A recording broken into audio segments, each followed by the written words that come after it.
Oh, that was tough, wasn't it? That was a horrible, niggly game of football, but it was so satisfying to watch Manchester City beat Sheffield United 1-0. Oh, we needed that. We really needed that. I'm genuinely very happy. But before I go into this video, as ever, thank you to OneFootball. Go and download it in the link in the description. It's a world-class app for a world-class team. Well, it's not for Manchester City, it's for all the teams, but you can go download it anyway and get all your stats and updates and all your transfer news and all that kind of stuff. Go do me a massive favour personally. Go do yourself a massive favour and download it right now in the link in the description below. And let me know if you've downloaded it too. Comment below if you've gone and done that. But back to the game.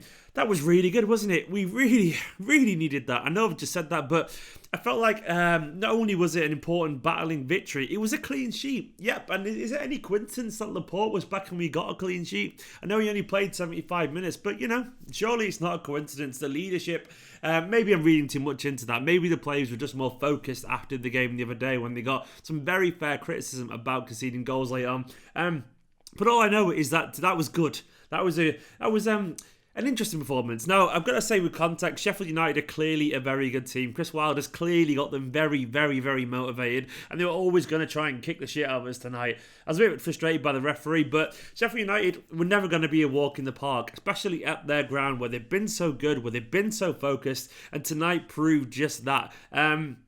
So we had to battle. So we had to be a team more determined than they were. We had to ride their storm, their crowd that were really up for it. We had to ride that intensity. And I thought we did a very good job of that, all things considered. When you look at the stats overall in general, or just the chances created, City clearly were the better team on the night. And I can only really think of one big chance that Sheffield United had. And even that was probably going to be offside. The one where it's across the area and somehow I think it was McBurney somehow missed it. I mean, that would have been given an offside anyway if it'd gone in. So we kind of contained a very attacking team pretty well in general, and that's a credit to the team and the shape. I know it's frustrating watching us trying to create chances, but we missed a penalty. Sterling missed a decent chance, a couple of decent chances. Gabriel Jesus missed a header. Rodri fired wide. I think of a few little chances we had. Otamendi with a bicycle kick. We definitely created vastly more chances than they did, and we were much more dangerous going forward. And I think in the end, the goal that we got was just about deserved. We totally deserved to be that.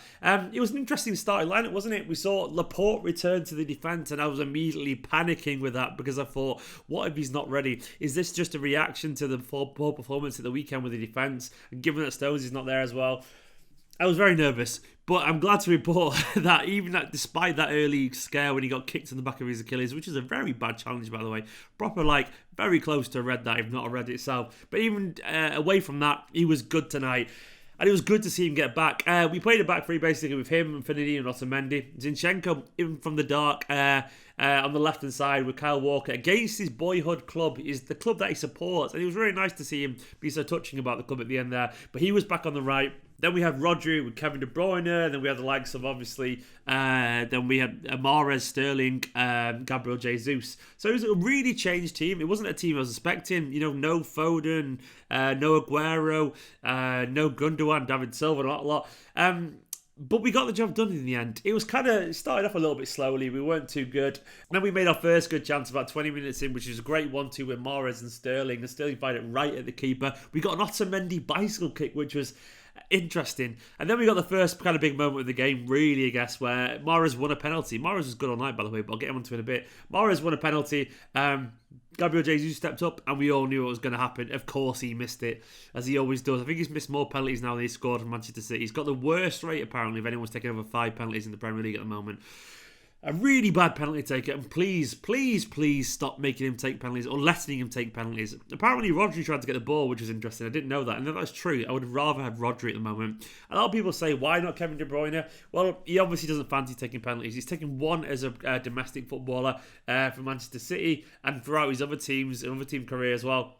And it was against Everton a couple of years ago, and he missed it. So for whatever reason, he doesn't fancy it. I mean, I can only presume a player as senior as him, with such a sweet strike of the ball, a set-piece master, if he wanted to take penalties, I'm sure they would have encouraged him to do it. But he clearly doesn't want it, which is a shame, because you'd think he'd be good at it, but maybe he just isn't good at it for whatever reason. Either way, I would rather Zinchenko take a penalty or someone like that. Definitely not Sterling. Mahrez isn't too great at them, but Zinchenko, if he's on the pitch, he can definitely pass the ball. I reckon he'd probably score one. I don't know. Either way, we're terrible at them. And it really pains me to see it happen. But it happened. After that, basically, oh yeah, there was also the fact that he was miles off his line, the goalkeeper, which is ridiculous, should have been retaken. Apparently VAR don't check for those, which is, I don't get why not. They don't check for encroachment, which is weird. Why? Linesman are meant to do it, he didn't notice it. Farcical, as always. Second half was kind of slow, nothing really happened, a couple of wasted free kicks. Rodri, with about 60 minutes gone, had a looped header, just went wide, and then Gabriel Jesus had a kind of soft header into the arms of the keeper. But after that, we finally got the goal, and it was just pure simplicity. Aguero was on the pitch at this point for Gabriel Jesus. He drifted into the back post in the way that only he can do, really. Well, actually, a lot of people do that, but he has that ability to just read where the ball's going to be. And De Bruyne, with the most sumptuous of passes, I'm not going to call it a cross because it was so direction. So like direct and so precise. It was like laser guided missile stuff. De Bruyne like makes crosses look really intentional, really direct and purposeful, and it was just such a beautiful pass across the goal, perfectly into the stride of Aguero, who had the easiest finish from a yard out. It reminded me a lot of that pass to Sane that split about 10 Stoke players years ago. I think it was Stoke when he won 7-2 or something like that. De Bruyne is well on course for breaking the assist record. It was absolutely fantastic goal. And after that, we missed a couple of chances. We kind of just went forward a little bit. Garcia came on for Laporte, and he was really good, actually. He was really good. Garcia was really good, really solid with a couple of little kind of cameos. We had a nervy kind of end. We had a couple of counter-attacks, which we should have done better, but we held out for a very, very important victory. Individually, Ederson was fine, a couple of slightly sloppy passes, but, he was fine. He actually came for a couple of crosses and did really well on them, which I thought was good. Walker, I thought was fine. One slight miss pass kind of led to a half chance for them, but he was against his former club, and largely he dealt well with her. A Sheffield United side who were good at getting down touchlines, and I think we didn't really see many problems down the touchlines, and that's largely down to him, so I've got to give him credit there.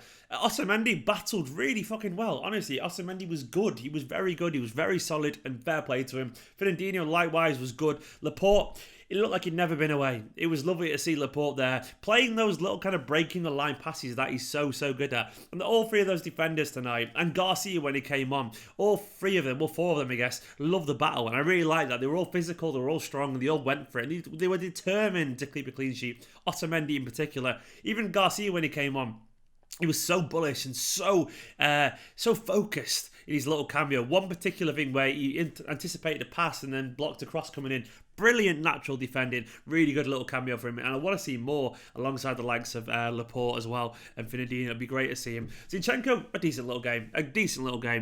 Not like incredible or anything like that, but a good little game. Rodri battled loads. He had a solid game as well, really. De Bruyne ran really well, and then obviously got that wonderful assist. Both of them were like a good 7 out of 10, Rodri and De Bruyne for me. It was a battle, and they were more than happy putting their feet in. Sterling, he had a mare again, unfortunately. He had one little kind of dribble near the end where he wriggled past a few people and nearly put it into the near post. But other than that, he had a night running into people, wasting crosses. One thing kind of summed up his night right at the end where we had a counter-attack, and the ball was coming across to him and De Bruyne. Instead of kind of letting De Bruyne take it, he tried to take it himself. Shot blocked off his face out for a goal kick. It was just a really, really frustrating night for Sterling. He's fantastic, but his form is just absolutely nosedived off a cliff. And I don't know what happened there. He's gone really, really poor. My hot take is getting back on the right. I think he's so much more comfortable on the right where he can go outside players, he can cross, or he can beat his man that way. I think out on the left, he's becoming the guy who was managed by Pellegrini, unfortunately, and he's so much better than that. We need to find a way to get his form back. Mahrez, I thought, was really good. Mahrez was, he worked really hard. He was composed on the ball. He kept the ball. A calm head amongst the storm, basically, and created some lovely chances as well. He won the penalty, of course. One nice dribble towards the end. He was intelligent with his link-up play. Mahrez goes from strength to strength at the moment. Gabriel Jesus, he was okay. But then obviously Aguero coming on with the winner, because Aguero was in incredible form. 8 goals in his last 5 games, I think it is, for Aguero.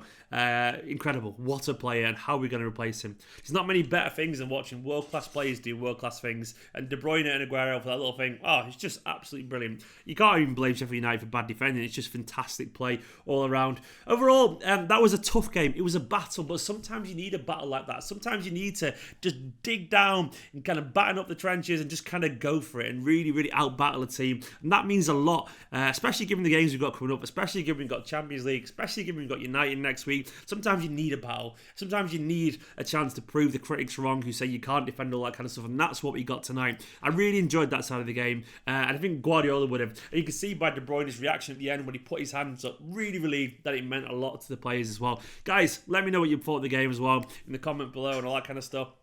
Like, subscribe, all the usual thing. Don't forget to download football, and I'll see you tomorrow.